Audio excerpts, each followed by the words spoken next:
Gênesis capítulo 46, versículo 1 ao capítulo 47, versículo 31. Jacó partiu para o Egito com todos os seus bens. Quando chegou a Berseba, ofereceu sacrifícios ao Deus de Isaque, seu pai. Durante a noite, Deus lhe falou numa visão. Jacó, Jacó, chamou ele. Aqui estou, respondeu Jacó. Eu sou Deus, o Deus de seu pai, disse a voz.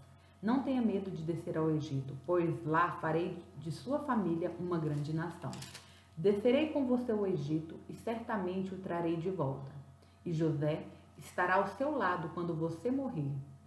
Então Jacó saiu de Berseba e seus filhos o levaram para o Egito. Transportaram o pai, as crianças e as mulheres nas carruagens que o faraó lhes havia providenciado. Também levaram todos os seus rebanhos e os bens que haviam adquirido na terra de Canaã. Assim, Jacó e toda a sua família foram para o Egito. Filhos e netos, filhas e netas, todos os seus descendentes. Estes são os nomes dos descendentes de Israel, os filhos de Jacó que foram ao Egito. Ruben foi o filho mais velho de Jacó. Os filhos de Ruben foram Enoque, Palu, Esrom e Carmi. Os filhos de Simeão foram Gemuel, Jasmim, Oade, Jaquim, Zoar e Saul. A mãe de Saul era cananita.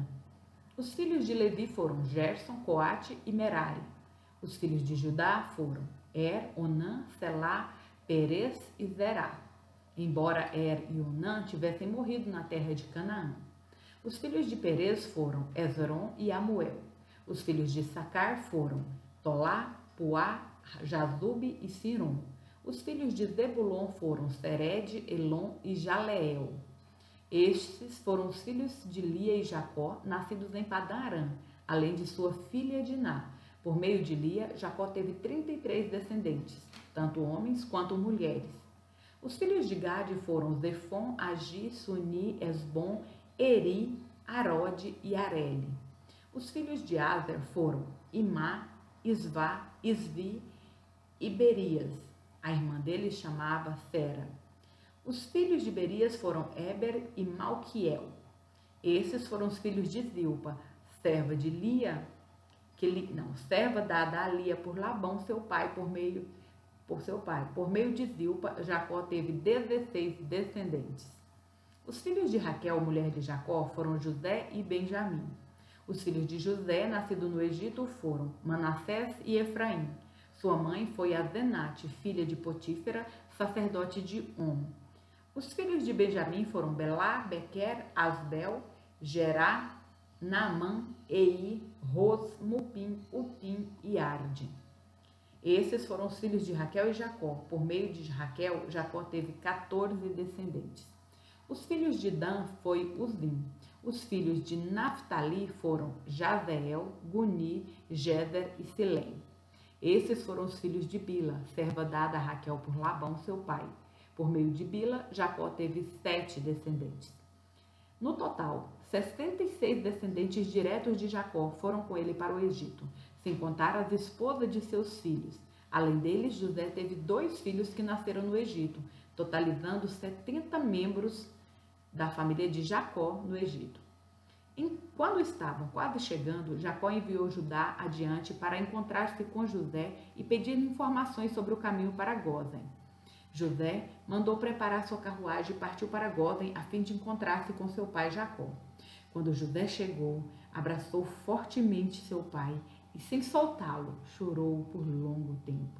Por fim, Jacó disse a José: agora estou pronto para morrer, pois vi seu rosto novamente e sei que você está vivo. José disse a seus filhos e a toda a família de seu pai: irei ao faraó e lhe direi: meus irmãos e toda a família do meu pai chegaram da terra de Canaã. Eles são pastores e criadores de gado. Trouxeram consigo seus rebanhos, seu gado e todos os seus bens. Disse também: quando o faraó mandar chamá-los e perguntar-lhes em que vocês trabalham, diga o seguinte: durante toda a vida, nós, seus servos, criamos rebanho e gado, como sempre fizeram nossos antepassados. Quando lhes disserem isso, ele permitirá que vivam aqui na região de Gósen, pois os egípcios desprezam os pastores. José foi ver o faraó e lhe disse: meu pai e meus irmãos chegaram da terra de Canaã. Trouxeram seus rebanhos, seu gado e todos os seus bens, e agora estão na região de Gósen. José levou consigo 5 de seus irmãos e os apresentou ao faraó. Em que vocês trabalham? O faraó perguntou aos irmãos. Eles responderam: Nós, seus servos, somos pastores, como nossos antepassados. Viemos morar no Egito por algum tempo, pois não há pastagem para nossos rebanhos em Canaã. A fome é terrível naquela região. Por isso pedimos sua permissão para morar na região de Gósen. Então o faraó disse a José: Agora que seu pai e seus irmãos estão com você, escolha qualquer terra em todo o Egito para morarem. Deles a melhor terra do Egito.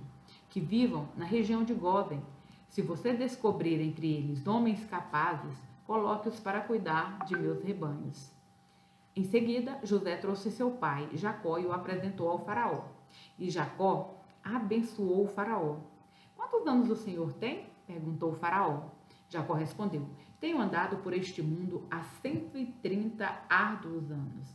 Comparada à vida de meus antepassados, minha vida foi curta. Então, Jacó abençoou o faraó novamente antes de deixar a corte. José deu a seu pai e a seus irmãos a melhor terra do Egito, a região de Ramessés, e os acomodou ali, conforme o faraó havia ordenado. José também providenciou mantimentos para seu pai e seus irmãos, em quantidades proporcionais ao número de seus descendentes, incluindo as crianças pequenas. A essa altura, a escassez era tanta que se esgotaram todos os mantimentos, e havia gente passando fome em toda a terra do Egito e de Canaã.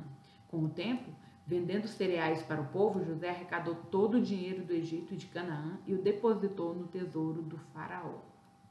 Quando acabou o dinheiro do povo do Egito e de Canaã, todos os egípcios foram implorar a José: Não temos mais dinheiro, mas por favor nos dê alimento, ou morreremos de fome diante de seus olhos. José respondeu: Visto que seu dinheiro acabou, traga-me seus animais, eu lhes darei alimento em troca. Então, eles entregaram seus animais a José em troca de alimento. José lhes forneceu mantimentos para mais um ano em troca de seus cavalos, rebanhos de ovelhas, bois e jumentos. Mas aquele ano chegou ao fim e no ano seguinte o povo voltou a José dizendo: Não podemos esconder a verdade. Nosso dinheiro acabou e nossos rebanhos e gados lhe pertencem. Não nos resta coisa alguma para oferecer além de nosso corpo e nossas terras.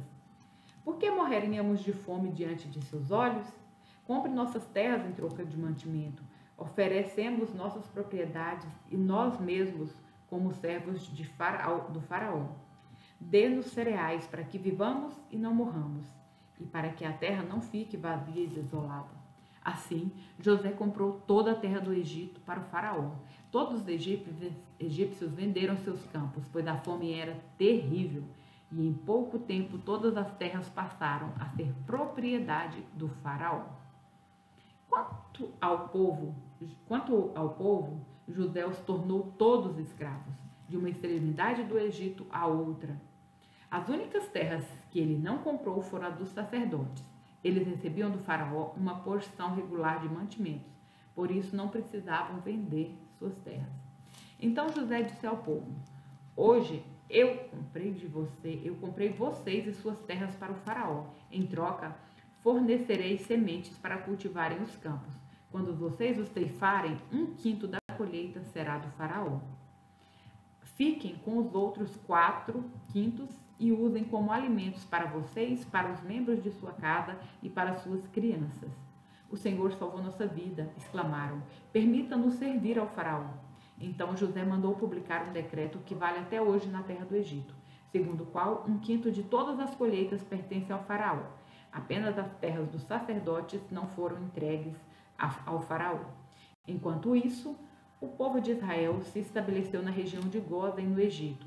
Ali adquiriram propriedades e tiveram muitos filhos, e sua população cresceu rapidamente. Depois de chegar ao Egito, Jacó viveu mais de 17 anos, viveu ao todo 147 anos.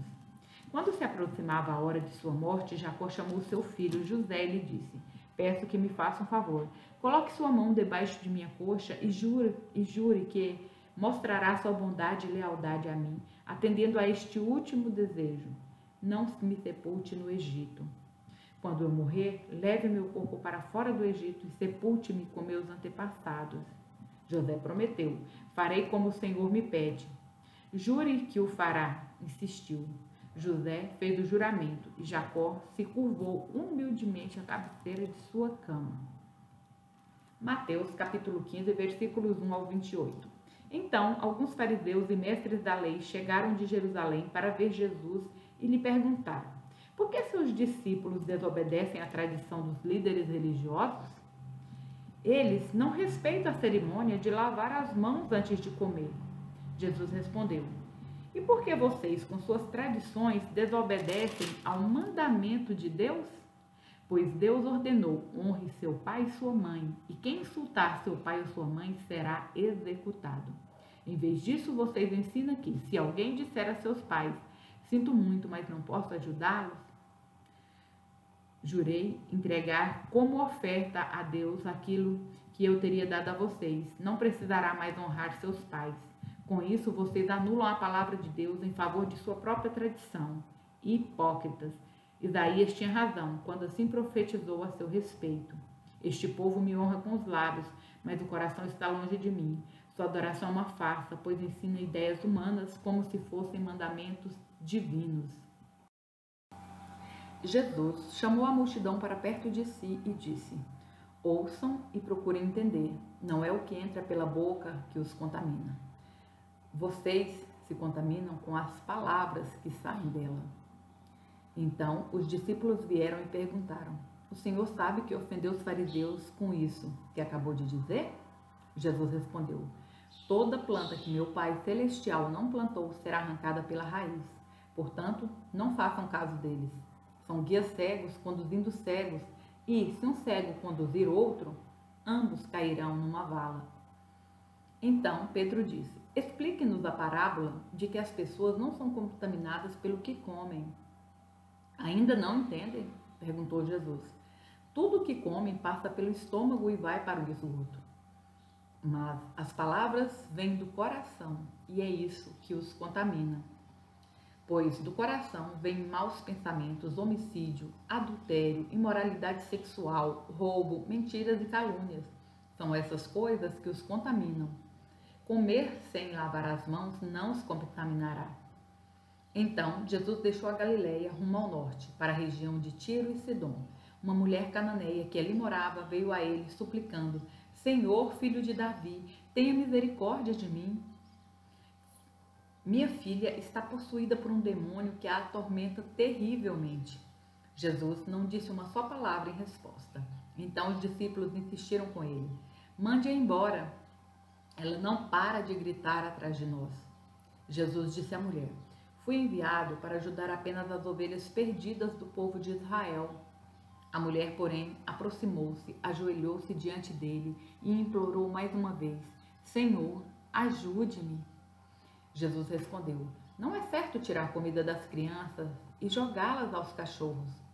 Senhor, é verdade, disse a mulher. No entanto, até os cachorros comem as migalhas que caem da mesa de seus donos. Mulher, sua fé é grande, disse-lhe Jesus. Seu pedido será atendido. E no mesmo instante, a filha dela foi curada. Salmos, capítulo 19, versículos 1 ao 14. Os céus proclamam a glória de Deus. O firmamento demonstra a habilidade de suas mãos. Dia após dia, eles continuam a falar. Noite após noite, eles o tornam conhecido. Não há som nem palavras. Nunca se ouve o que eles dizem. Sua mensagem, porém, chegou a toda a terra, e suas palavras aos confins do mundo. Deus preparou no céu uma morada para o sol. Dela, o sol irrompe como o noivo depois do casamento. Alegra-se como o valente guerreiro em seu caminho.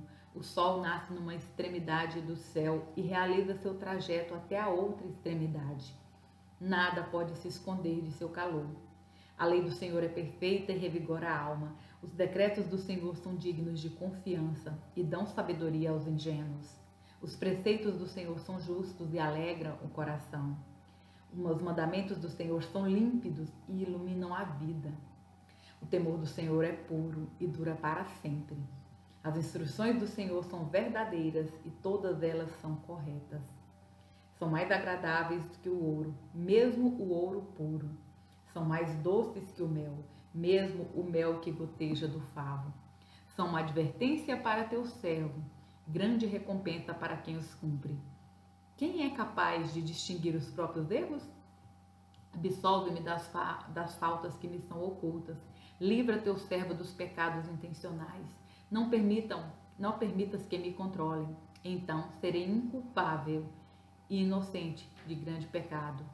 Que as palavras da minha boca e a meditação do meu coração sejam agradáveis a ti, Senhor, minha rocha e meu redentor. Provérbios, capítulo 4, versículos 14 ao 19. Não imite a conduta dos perversos, nem siga pelos caminhos dos maus. Nem pense nisso, não vá por esse caminho. Desvie-se dele e siga adiante, pois os perversos não dormem enquanto não praticam o mal. Não descansam enquanto não fazem alguém tropeçar. Comem o pão da perversidade e bebem o vinho da violência. O caminho dos justos é como a primeira luz do amanhecer, que brilha cada vez mais até o dia pleno clarear. O caminho dos perversos é como a mais absoluta escuridão. Nem sequer sabe o que os faz tropeçar.